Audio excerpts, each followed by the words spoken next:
Hello, hello. Hello, everybody. Let's see, we got 14 of you here. Can you guys just chat? This is my first time ever doing a YouTube live chat before, so I just want to make sure it's working and you guys can hear me, all that. So, can you guys comment? Say hello, we're here. Nope. Okay. Oh, we got okay. Thanks, Miguel. Okay, so there's a bit of a delay, I think. I tested it earlier this morning. There's a 3-second delay between when I say something versus when you guys hear it. And then I know there's a delay when you comment and then it shows up.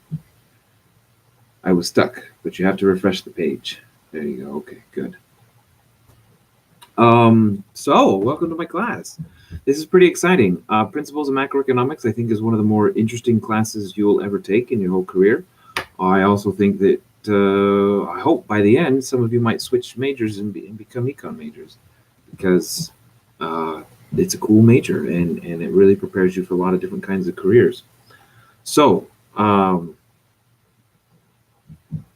logistics. There's a number of things going on. This is an online course, so your interactions with me are on twofold. One, I'll be doing these twice a week, kind of like office hour live stream things. When you you can have questions on the homework and we can go over questions in the homework together, do some problems, or clarify anything from the lectures. Which brings us to the second point of interaction is I have lecture videos that I am in the process of recording. I've got 2 up already on through the MindTap thing. All of the videos and all of the materials are going to be found through MindTap. A face-to-face class, you meet together for an hour and 20 minutes, twice a week. I'm kind of thinking we'll have about 40 minutes to 50 minutes twice a week of pre-recorded lectures, kind of the more formal lecture, and then about 20 minutes to half hour of live stream twice a week. So your interaction with me will still be an hour and 20 minutes per week, but it'll be obviously at your own convenience and everything kind of chopped up a little bit. So it's not just a big hour and 20-minute block. Okay, so we have a question here about the math prerequisite. I understand that's the prerequisite. I'm not the person who set that up or the person who makes those decisions. If you have registered for the course, here you are. This course does require algebra, not heavy algebra. So if you're like, oh, I can't do anything advanced, but I can do basic algebra, then you're going to be fine. We're going to manipulate a lot of graphs, and we're going to have equations for those graphs. So if you're comfortable with the equation for a line, then you should be fine. If you're like, what's the equation of a line? Probably shouldn't take the class. So that's kind of where we're at. So that's also up to you. I'm not going to be able to spend a lot of time teaching you algebra because it's not an algebra course.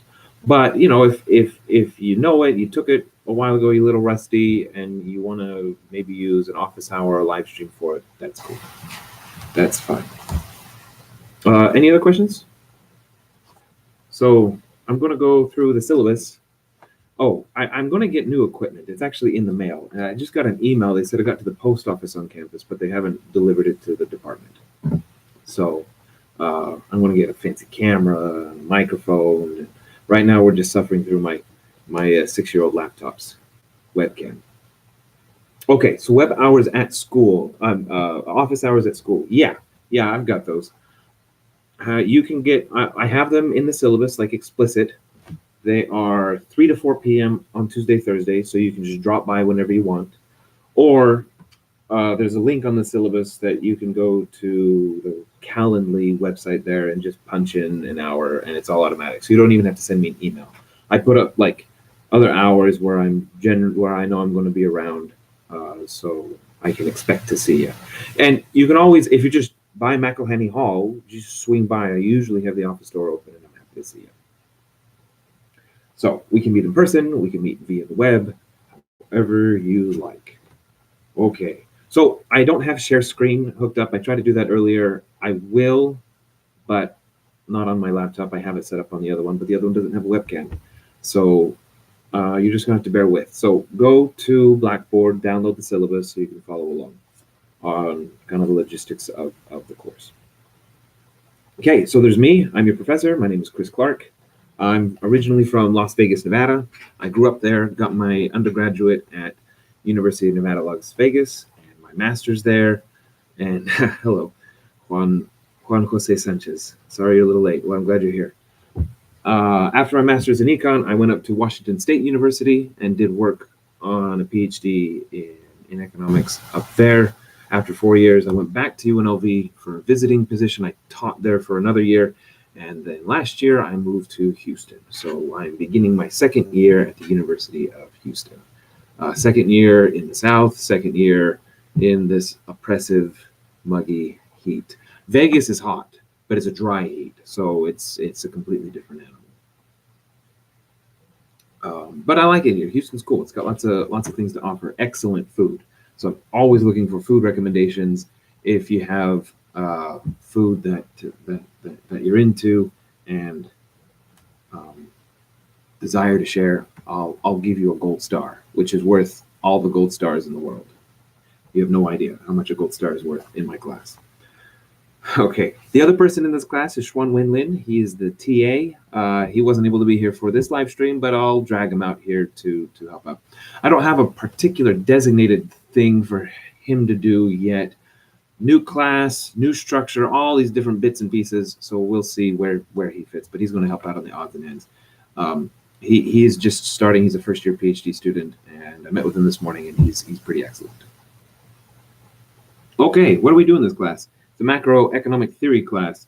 We study the economy, the economy, and we'll study the big economy, what makes the economy grow, what makes it shrink, when we get recessions, inflation, etc., etc. It's an online class. There are 3 exceptions though, and those are the exams. You have to come in to take the exam from CASA. CASA is CASA. It's the on-campus proctoring service guru people. There's a description in the syllabus on where you go. You have to go beforehand and get your fingerprint taken, and you have to schedule it yourself because the exams are over the course of a few days to allow some flexibility because their facilities can get kind of full. If you're not in Houston and you're taking the course, there is an option for proctoring the exam. There is a link in the syllabus for that. I don't manage any of that, so you have to go through them and get their approval, and then I send the exam through them, and they handle it. So if that's your situation, you'll have to work through them to see if they get approved. Okay, prerequisites. We talked about college algebra. We talked about that. The course materials, 2 kinds. We got the textbook, and we have the backpack subscription. All in all, it's less than $100 for the whole course, which is not bad for a principles section. I mean, I remember even back in my day when I took this class in 2005, we were spending $120 for our textbook. It was the same author too, an earlier edition, obviously. It's a popular textbook. Greg Mankiw's Economics Line is the most popular economics principles textbook out there. The online stuff that goes with it, that's where the homeworks will be. That's what the lecture videos are. It's also very good. I was pretty impressed with it, and I hope you'll get all of the resources you need to master this material. There's a lot of opportunities to practice and practice and practice and practice via practice graphs, practice problems, the formally assigned homework. There's of course the text itself, the ebook to read. It's a quality textbook, lots of interesting examples, and of course you'll have me. Next is the discussion stuff, the backpack subscription. We'll get into that on the next page. So that's the first page of the syllabus. Okay, next. Course description, blah, blah, blah, blah, blah. We do macro. I don't read it, GDP stuff. Okay, these live streams are required. I'm designing the course that is required. You see the lectures, it's required you do the live stream. I have the expectation that you see it. It is a good idea to read the textbook. it is a good idea to do the practice problems, but I don't have the expectation that it's necessarily required. Is the syllabus 4 sentences long? That's all I see. No, it's 7 pages long. It's a PDF. If you're working in Blackboard, one of the first things to do is make sure your pop-up blocker is not enabled. So disable the pop-up blocker so you can get the full PDF to upload. Does the homework come directly from the textbook? Yes. William found the syllabus. That's great. Hello, Millie. I'm glad you're late. I'm glad you're here. I'm sorry you're late. But I'm glad you're here. So yeah, page 2 of the syllabus, instruction interaction. The stuff is required. I'm going to try, like I said, I'm going to try and keep this one short and brief. All live streams are going to try and keep short and brief, as to not waste your time and to keep this as efficient of a system as possible. Okay.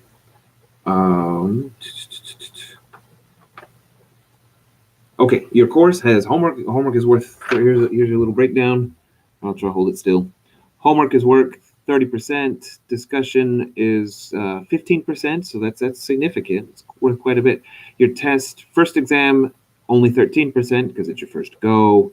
Some students don't do that well. I want to let you have improvement. And the percentages show that. Final exam is cumulative, worth 25. Test 2 is worth 17.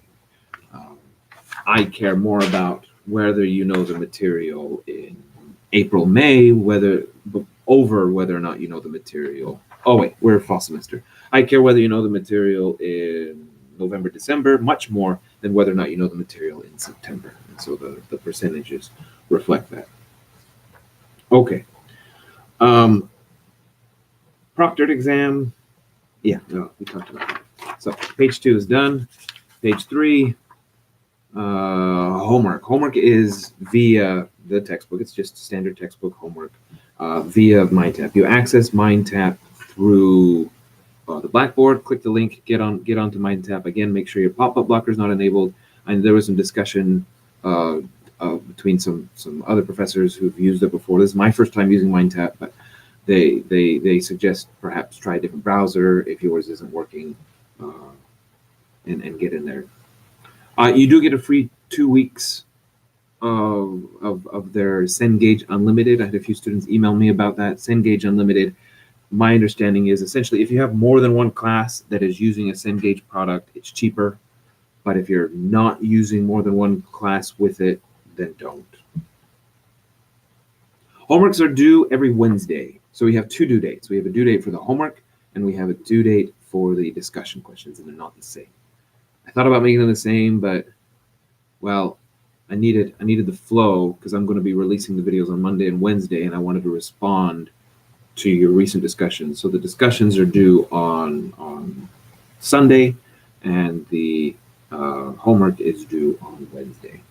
I have class at 4:30 p.m. Can we watch the live stream at any time and get the credit, or it has to be when you're live? It's not. I don't actually know if you watch it or not first, so this is up to you. I mean, I have the expectation that it's required. And second, yeah, it's recorded. I mean, it's an online class. I don't expect anybody to have to follow my schedule. I guess this is a good moment to talk about when will we do live streams. I don't know. I think I'll send a survey out. I could stagger it. I could do it different times, different weeks, just so we can get as much exposure, as much real-time exposure as possible. But real-time watching of the live stream is not required. But eventually watching it, yes. I'm a bit late. But do we make an account through the MindTap link and just pay through there? Yes. Use that link. Don't access MindTap through any other way because I need MindTap to be connected to Blackboard because then the grades show up inside the Blackboard gradebook and it makes things very simple and transparent. Yeah, you should be able to pay through there. Okay. I give you time to do the homework, so we'll introduce. So for instance, Chapter 4, Supply and Demand is first presented on Monday, August 26th, and it will be due on the Wednesday after a full week of that, which will end up being September the 4th. I want to give you plenty of time and plenty of flexibility to do the homework. But the worry about making the homework due so much later is that many of you will procrastinate. My advice, as soon as you watch the lecture, as soon as you read the chapter, start on the homework and try to get, if you get stuck, then you go back and read or ask your friends or study it out again or read again.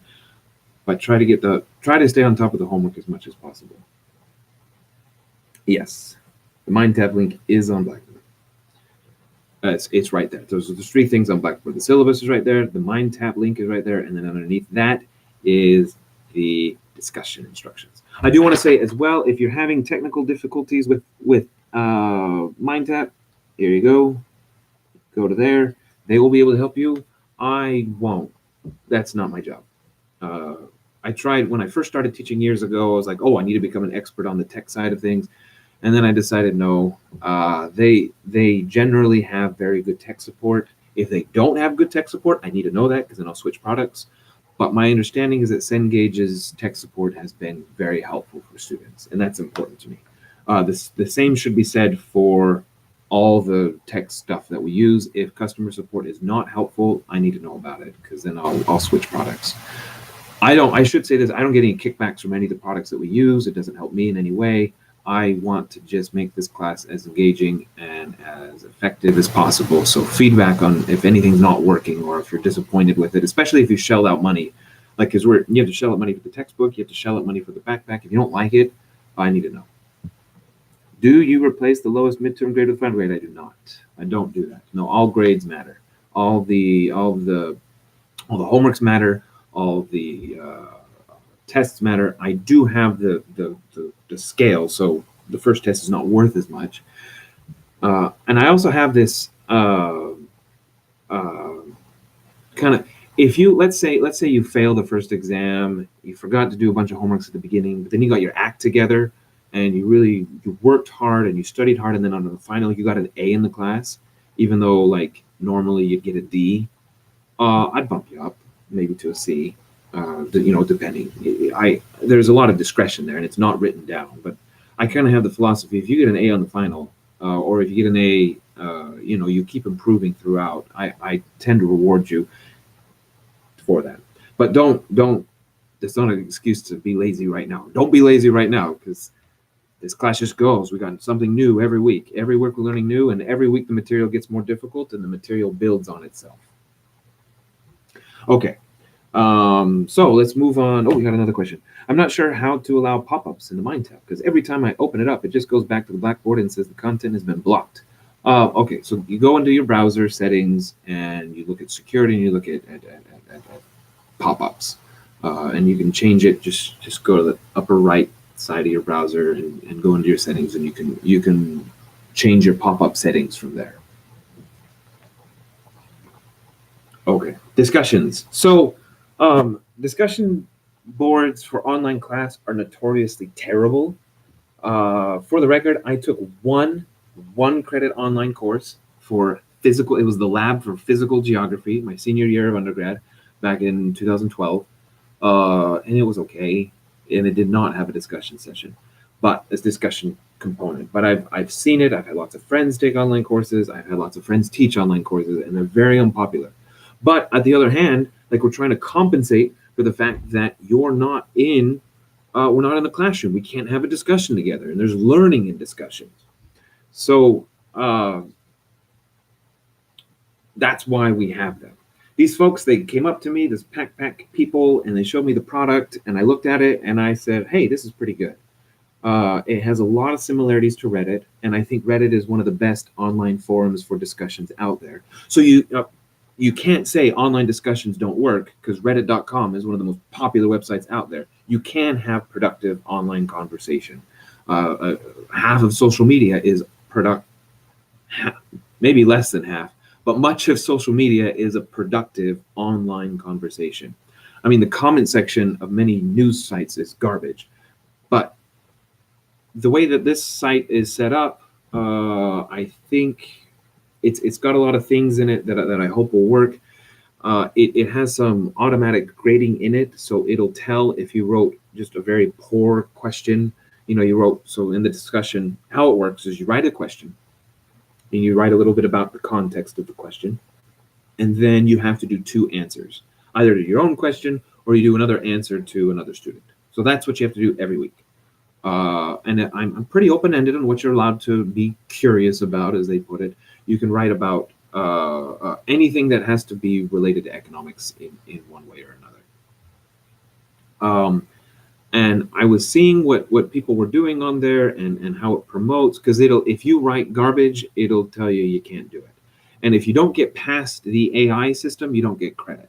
Now, it's not graded. Like, I don't go through all 350 you and read all of them because I couldn't. But it does, you do have to pass a certain threshold of quality before the system will even let you publish it. And if you can't get it on there, then you don't get credit for it. And it's due at Sunday at 11:59. So I wouldn't write it on Sunday, especially at the beginning, because you're still figuring it out. Because what if the AI flags it, or what if you write something that's not well written? You know, you need some time to be able to rewrite it and to repost something else in order to get credit for it. So my recommendation is to do it much earlier in the week and enjoy the conversation. I mean, there's a lot of interesting things in economics. I mean, the minimum wage. Have a conversation about the minimum wage. Should we raise it? Should we lower it? Should we get rid of it? Should we only do minimum wage for adults? Maybe teenagers should be allowed to work for less than minimum wage. All these interesting questions, and the internet is full of very high quality sources that discuss these things via scholarship and academic tools. And yeah, I mean, the most recent things like tariffs. What are the negative aspects of tariffs? What are perhaps some of the positive aspects of tariffs? When should we have them? When should we have it? There is a whole plethora of economic policy that is open for discussion, and I hope you guys really take advantage of that and get some feedback. I'm going to be on there. I'm going to be seeing what you guys write. It does have a way to kind of bump up the really popular ones, so I'll certainly see the popular ones, but I'll poke around the whole thing. Okay, take a break. You guys have been chatting a while, figuring out how to fix the ad blocker. Is there a way to only allow that specific link instead of allowing everything? Oh yeah, okay. Just technical stuff. Is there a way you can give us an example of how to show us what you are looking for? What am I looking for in what context? In the discussions? What am I looking for in the discussions? Yeah, I'll poke around. I'll poke around and see what I can find. Yeah, I can give you some example ones. Good afternoon. I'm sorry I missed a bit of your live chat, but I was wondering if you would email us every time you're going live. That's a good question. I don't know. I think I need to establish that. I'm thinking we will. I'll send out a poll and kind of see what everyone's availability is, and you will know beforehand. I guess I will in email. I'm trying to think there's probably not a better way to contact everyone and say, hey, there's a live discussion. Maybe at the beginning of the week, like I'll set some times at the beginning so you can plan for it days in advance. That's probably what I'll do. I'm basically trying to mind tably actually open instead of going back. Okay, more technical stuff. How do we know when discussions and homework are due? It's in the syllabus. Homework is due. The discussions will be due every Sunday at 11:59 p.m. and homework will be due every Wednesday at 11:59 p.m. Which homeworks are due? That's in the calendar, in the syllabus, this thing here. So look at the calendar.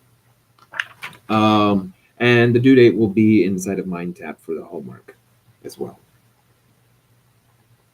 Pop-ups.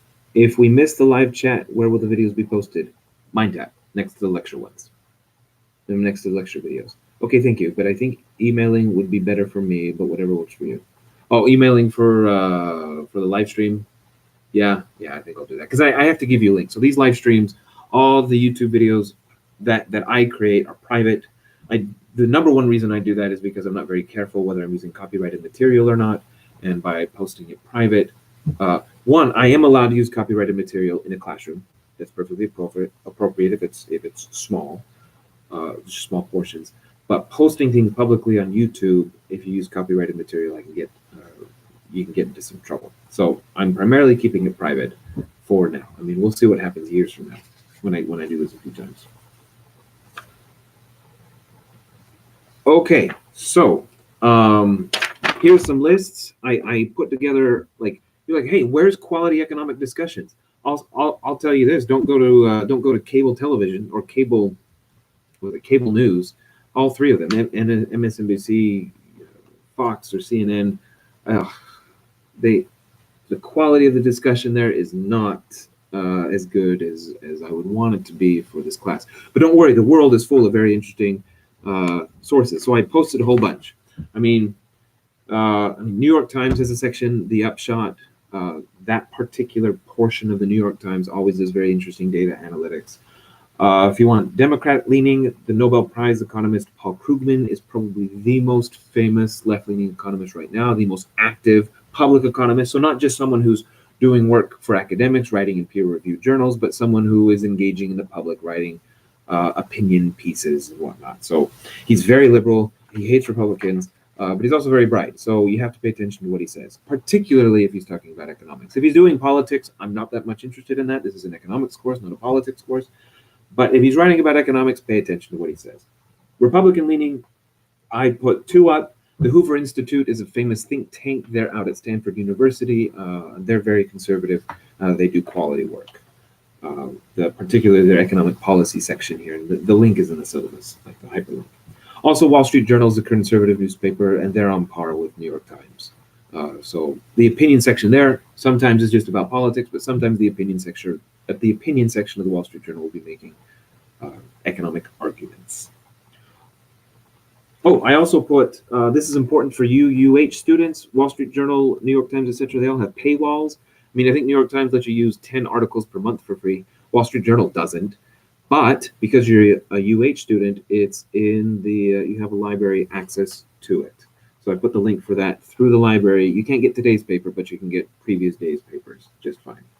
Econofact, The Economist magazine, that comes out of Britain, a very old magazine from the 1800s. And of course, it's The Economist, so they're going to be talking about economics as well. Greg Mankiw, that's your author. There's his blogs. Tax Policy Center, they do very high quality work for tax policy stuff. They're a nonprofit think tank. And I put a link for the 100 best economic blogs of 2019. They're all great. I poked through almost all of them. Keep the topics on macro, but if you get sidetracked to micro, I won't, that's fine.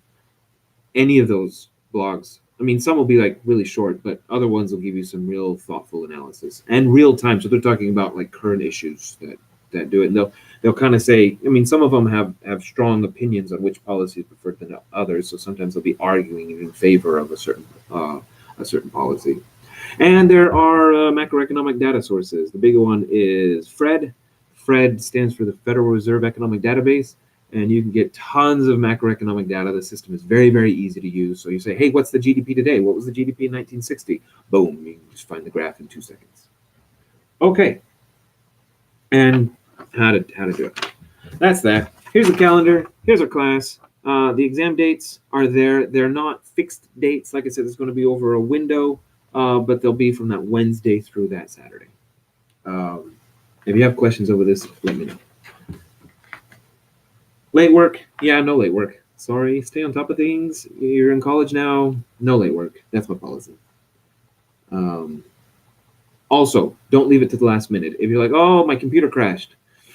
At the 11th hour, I'm going to say, sorry, like you shouldn't have done it at the 11th hour because computers crash. I know it's 2019 and computers crash less often than they did 30 years ago, but they still crash sometimes. Or a system doesn't work. Don't leave the homework to the 11th hour. Okay, homework grading breakdown is the same, A minus, B plus.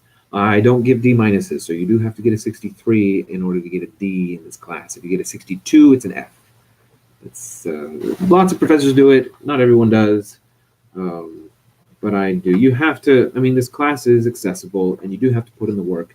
Generally, if a student is in that ballpark, they didn't master the material. They don't deserve to pass the course. Okay, what else? There's tutoring. There's free tutoring. You should know this. Free tutoring here on campus. Right there. There's the link to that. So take advantage of that. Free tutoring. There's also counseling and psychological services. Mental health is an extraordinarily important part of the experience. Many chronic mental health issues don't even come up until your 20s. So as a kid, you never had depression, or as a kid, you're never schizophrenic. Then all of a sudden in your 20s, you're dealing with major anxiety or major depression or some other diagnosis. The university offers free healthcare services, so kindly take advantage of that if you're not doing well. You should go do it. Okay. I also, if you have any accommodation needs, I'm happy to do those, but it is your responsibility to start the ball rolling on that paperwork. Don't be dishonest. This is an online course. Society functions on being honest. You have to be honest in order for society to work. If everyone lied to each other, guess what the GDP would be tomorrow? It would be zero because we couldn't do any work. I mean, how many of our agreements are a signed contract? You're like, oh, people sign contracts all the time. They do. But how many of our agreements are not actually signed contracts? Think about it. Every single day, you're not signing a contract. Almost every time you buy something, there's not a signed contract. You're kind of relying on the good faith of the business to give you a return on something if the quality of the product isn't good. Anytime you just deal with things on a day-to-day basis, you're doing it with a level of trust. You're trusting that that dollar bill that they're giving you is an actual dollar bill and not counterfeit. You're trusting that when you type in your credit card information on Target.com, that Target.com is not going to screw it or sell it to the highest bidder. There is a tremendous amount of trust in a capitalistic society in order to work, and that trust is also needed in this class in order for it to work. Okay, there's tech support for Blackboard if you need that. If any of you are still having trouble getting MindTap to open via pop-up blockers, you can either contact Blackboard or contact Cengage's stuff. Okay, online chat etiquette. I have a little thing blurb about that. Stay on topic. If you see somebody is posting about cross-country skiing on the thing, just kindly flag it. It would just help keep the online discussions going. I mean, the AI does flag a lot of things, but they're not perfect. They do miss some things, so a little community involvement to help keep this class going well is important. Okay, respect the privacy of peers. Don't post someone's personal information online. Also, appropriate dress code on camera. I don't think you're going to be on camera too much, but hey, if you do like a office thing, it's important that you are wearing clothes and whatnot. You got to say it. I mean, you'd be surprised. People think you're on a webcam, so you don't have to like dress up to be in a professional environment. And then be helpful. Be helpful. Be nice. Make this class function. Be helpful. Okay, that's the syllabus. Thanks for hanging out. We're at a half hour. I think we're done. If you have any other questions, type them now, or forever hold your peace. No, I'm kidding. So I'll send out a survey, and we can decide when to do the second one. I'll get some more videos posted before the end of the week because I only have enough that's about worth for one lecture about income inequality and macroeconomic data. And good luck. Have fun. It's a pleasure to be with you. Bye.